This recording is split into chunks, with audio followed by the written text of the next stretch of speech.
Imagine a world where you never have to speak again. Not because you've lost your voice, but because you no longer need it. You're sitting across from a friend in a crowded cafe.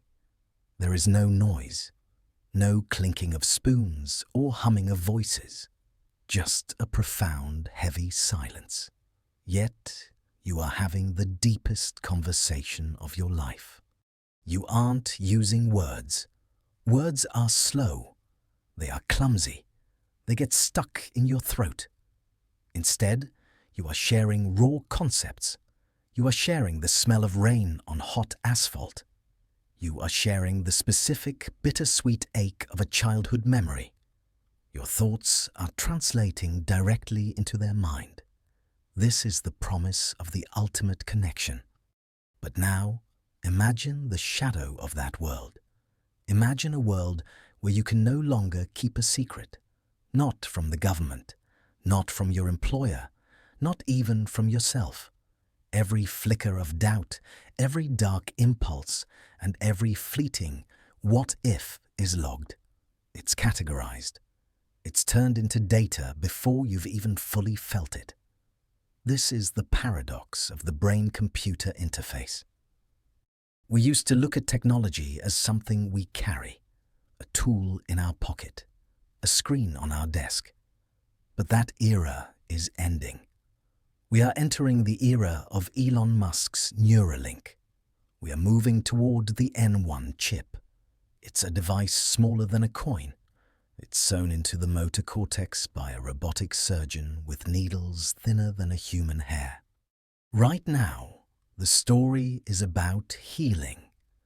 It's about helping the paralyzed walk again. It's about giving a voice to those who have been silenced by injury. That is a beautiful, noble goal. It's hard to argue against a miracle. But look closer. Look at the horizon. This isn't just a medical device. It's a bridge. Musk himself says it. He believes that for humans to survive the rise of artificial intelligence, we have to merge with it. We have to close the gap. We are moving from using technology to becoming technology. We are merging our biology with our tools. This is the final frontier. It's the last place on Earth that is truly ours. Our internal sanctuary, the privacy of the mind. We are standing on the edge of a revolution. It won't happen with a bang. It will happen in total silence. It will happen one neuron at a time. The question isn't whether the technology will work. The question is, what happens to the human soul when the walls of the mind finally come down? Chapter 1. The technology of the link. To understand the future, we have to look at the hardware. We have to look at what is actually happening inside the operating room. Most surgery is a human affair. It's a surgeon's hands, steady and trained. But the Neuralink surgery is different. It's too precise for a human. It requires a level of stability that biological muscles simply cannot provide. Enter the R1. This is the surgical robot. Imagine a machine that looks less like a medical tool and more like a high-end sewing machine from a futuristic factory. It's clean. It's white. It's incredibly fast. Its job is to move a needle that is only 5 microns wide. That is about 1/20th the thickness of a single human hair. The robot doesn't just drill. It navigates. It uses high-speed cameras to map the surface of your brain. It looks for the tiny branching rivers of blood vessels on the cortex. It has to avoid them at all costs. If it hits a vessel, it causes a bleed. If it causes a bleed, the experiment fails. So, the robot weaves. It dances between the veins. It inserts the threads. These threads are the heart of the system. They are thin, flexible polymers. Each one is packed with electrodes. In the current N1 chip, there are 64 of these threads. Together, they house 1,024 electrodes. Each one is a tiny lightning rod. They sit just microns away from your neurons. They wait for the spark. They wait for the electrical spike that happens when you think about moving your hand or clicking a mouse. The N1 chip itself is the size of a large coin. It replaces a small piece of your skull. Once it's in, it's flush with the bone. The skin is sewn back over it. There are no wires sticking out, no antennas. From the outside, you look exactly the same, but inside, you are broadcasting. Now, why go through all this? Why the surgery? Why the risk? It comes down to a single word: bandwidth. Think about how you interact with your phone right now. You use your thumbs. Maybe you use your voice. This is what engineers call a low bandwidth interface. You can think 1,000 words a second, but you can only type about 40. Your brain is a supercomputer trying to talk to the world through a straw. Elon Musk believes this is our greatest weakness. He argues that as AI gets faster, we are being left behind. We are becoming too slow to even understand what the machines are doing. To Musk, the link isn't just a gadget, it's a survival strategy. He wants to turn that straw into a fire hose. He wants a high bandwidth connection where the data flows as fast as thought itself. We are already seeing the first steps. We've seen Nolan Arbor, the first human recipient. He's a quadriplegic who can now play video games just by thinking. He describes it as using the force. He looks at a cursor on a screen and it moves. He isn't straining, he isn't grunting, he's just intending. But this is only the medical phase. This is the telepathy phase. It's designed to give back what was lost. It's for the person who can't move or the person who can't speak. It's a miracle of restoration. But the roadmap doesn't stop at healing. The plan is to move from medical necessity to consumer choice. Neuralink isn't just for the patient. Eventually, it's for the professional. It's for the artist. It's for the person who wants to be more. Musk envisions a world where the general public gets the chip to enhance themselves. We're talking about blind sight, an upcoming project that aims to give sight to the blind by writing data directly to the visual cortex. And beyond that, superhuman vision, seeing in infrared, seeing in ultraviolet. We are moving toward a reality where the N1 isn't a prosthetic, it's an upgrade. We are moving from fixing a broken body to expanding a healthy mind. But when you open the door to let data out, you are also opening the door to let the world in. Chapter 2. The Posthuman Vision.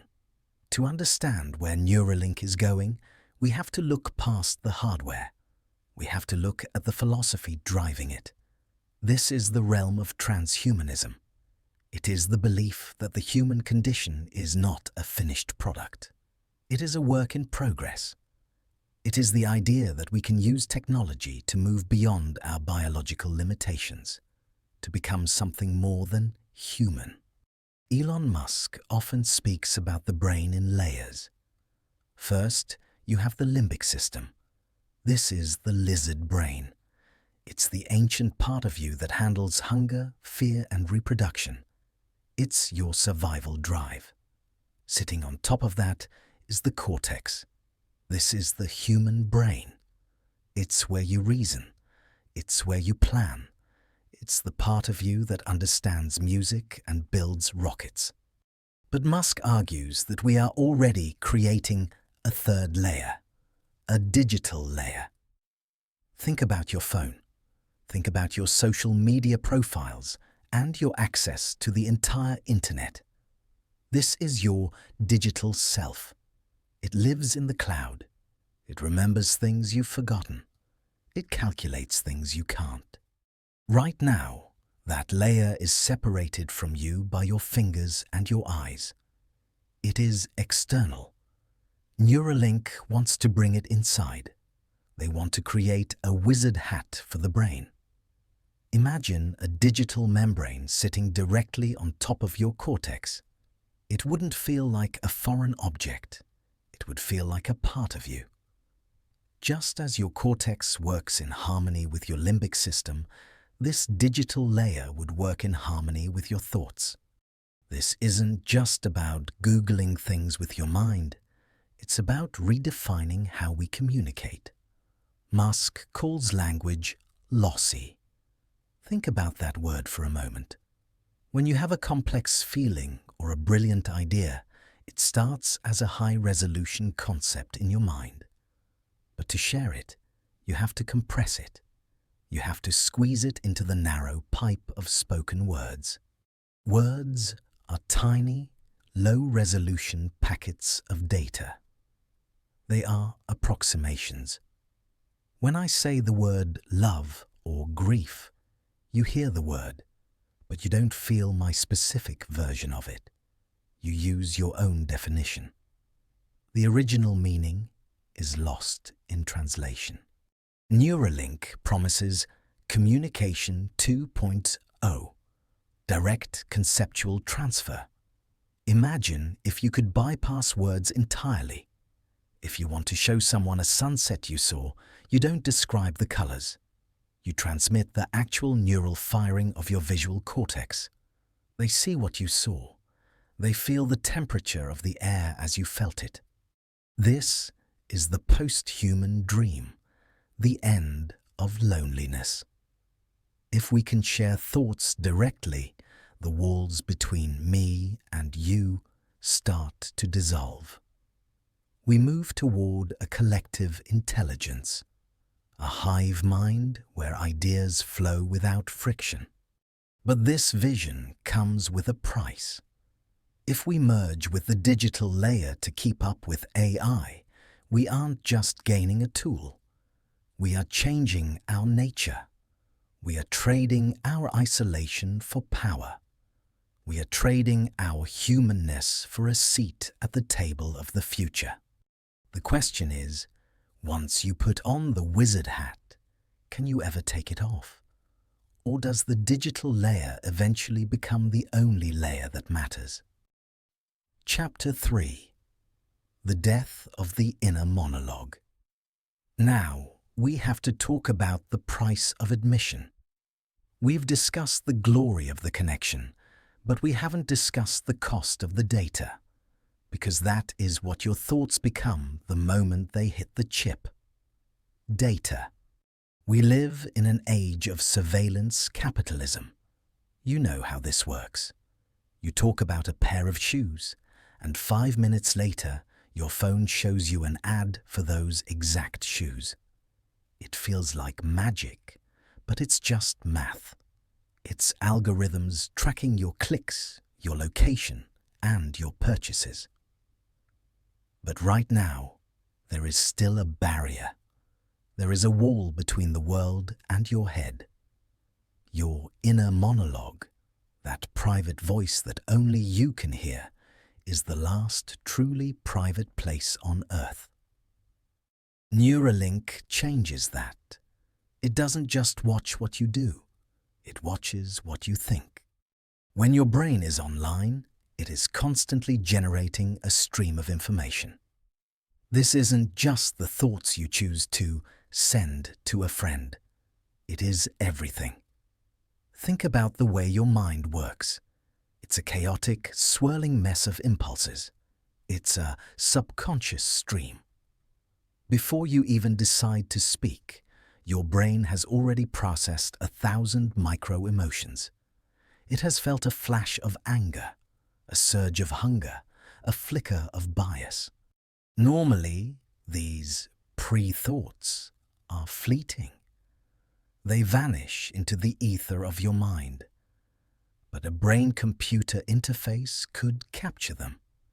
It could log the neural spikes of an impulse you haven't even fully recognized yet. Imagine surveillance. Capitalism 2.0. Imagine an advertiser knowing you're hungry before you even feel the first stomach cramp. They don't need to guess. They can see the neural signature of your blood sugar dropping. They can trigger a notification for a burger joint exactly when your brain is most vulnerable to the suggestion. But it goes deeper than advertising. It goes to the heart of who you are. If a corporation or a government has access to your raw neural data, do you still have a secret self? Think about political dissent.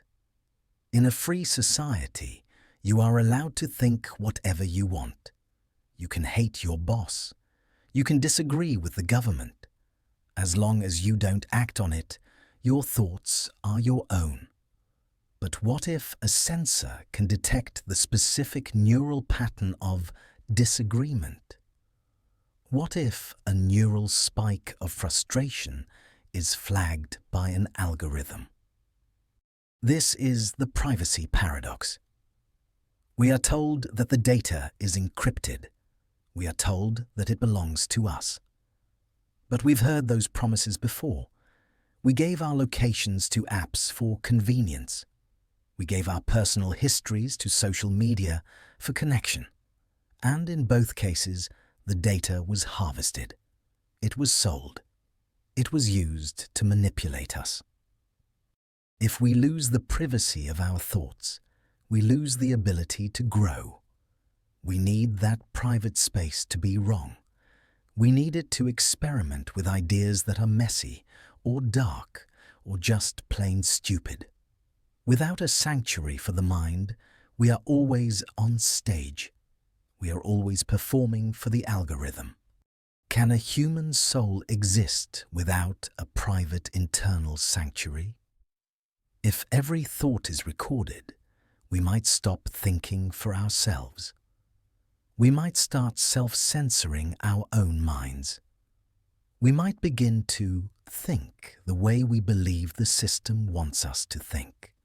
In this world, your inner monologue doesn't just go silent. It dies. It is replaced by a data stream that is owned, managed, and monitored by a third party. We are trading the one thing that was truly ours for the convenience of a digital link. The question is, once the walls of your mind are gone, is there any you left? Or are you just a node in a massive, transparent network? Chapter 4. Hacking the Human Spirit. So far, we've talked about what the link can take from you. Your secrets, your privacy, your silence. But there is a much darker side to this coin, because a bridge is never a one-way street. If the Neuralink can read your brain, it can almost certainly write to it. This is the ultimate security risk. We're not talking about someone stealing your credit card number. We're talking about someone hacking your mood, your beliefs, your very sense of self. Think about how easy it is to manipulate people today through a screen. A well-timed video or a targeted headline can make you angry, sad, or hopeful. Now, imagine if that signal didn't have to go through your eyes. Imagine if it was written directly into your neural pathways. If you can stimulate the part of the brain responsible for joy, you can create a state of permanent artificial happiness. It sounds like a dream, doesn't it? But what happens when that happiness is tied to a subscription? What happens when a company can dial down your frustration while you're at a job you hate? Or dial up your sense of loyalty during an election? When the hardware is inside your head, the line between your actual feelings and a programmed response begins to vanish. Then there is the question of the analog versus the linked. History is a long story of inequality. We've had the rich and the poor, the educated and the uneducated. But we have always been the same species. We've always had the same basic biological hardware. Neuralink could change that. It could create a literal biological divide. Imagine a job interview 10 years from now. You are competing against someone who has a high bandwidth link to the internet. They can process data 10 times faster than you. They can learn a new language in an afternoon. They never forget a face. They never make a math error. How do you compete with that? If the cost of the chip is high, then intelligence, memory, and even focus become luxury goods. We aren't just talking about a digital divide. We are talking about the emergence of a new elite species. A linked class that looks at analog humans the way we look at pack animals. Useful, perhaps, but fundamentally limited, slow, obsolete. But even for the linked, there is a hidden trap, the loss of agency. Right now, when you make a choice, you feel like the author of that choice. You decide to buy a coffee. You decide to quit your job. But what happens when you have an AI assistant living inside your digital layer? It starts small. It suggests a better route to work. It reminds you of a friend's birthday. But as the bandwidth increases, the AI doesn't just suggest. It predicts. It knows your patterns better than you do. It starts to nudge your decisions before you even realize a decision needs to be made. If the AI helps you choose your words, your career, or your partner, is it still your life? Or are you just a biological passenger in a vehicle driven by an algorithm? We are moving toward a world where willpower might become a legacy feature. Why struggle to focus when a chip can simply suppress your distractions? Why work through trauma when you can just mute the neural pathways that hold the pain? When we hack the human spirit to make it more efficient, we might accidentally delete the things that make us human.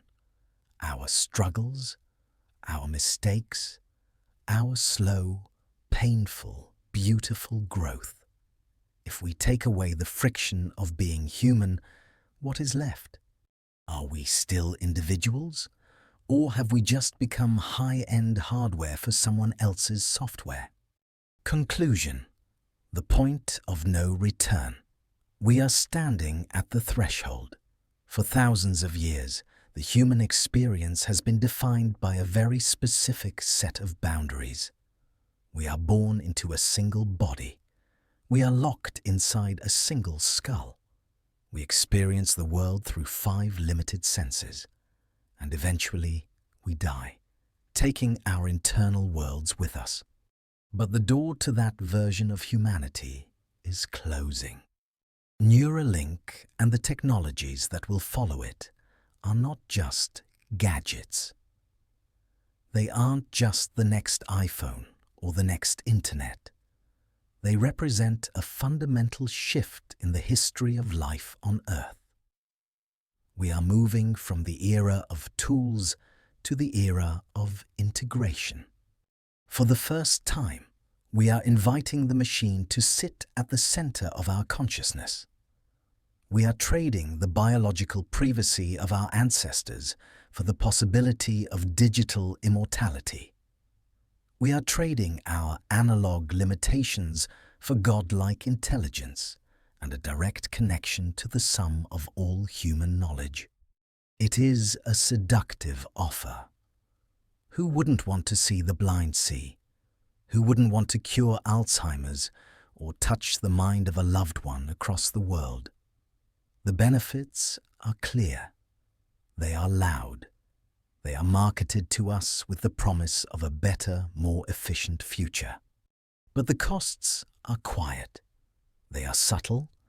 They are the things we won't notice until they are already gone. The cost is the secret self. The cost is the ability to be alone with your own thoughts, free from the prying eyes of an algorithm. The cost is the messy, inefficient, and beautiful agency that makes your life yours and yours alone. As we move forward, the pressure to link up will become immense. It won't be a mandate from a government. It will be the pressure of the marketplace. If everyone around you is 10 times smarter, faster, and more efficient because they have the chip, can you afford to stay analog? Can you afford to be the slow human in a world of high bandwidth minds? This is the Red Queen's race. We are running faster and faster just to stay in the same place. We are merging with the machines because we are afraid of being replaced by them. But here is the final thought. The greatest danger of the brain-computer interface isn't that the machines will eventually think like us. We've been worried about that for decades. No, the real danger is that we will be forced to think like machines just to keep up. We will optimize our emotions. We will streamline our thoughts. We will delete our bugs until there is nothing left but cold, efficient data. We are at the point of no return. The surgery is being perfected. The threads are being woven. The digital layer is waiting. Soon, the choice will be yours. You will have to decide if you want to remain a sovereign individual or become a node in the global web. So, I leave you with this. Look inward. Listen to that voice in your head, the one that only you can hear. Would you get the chip? Would you sign away your silence if it meant never being alone in your own head again? Think about it while you still can.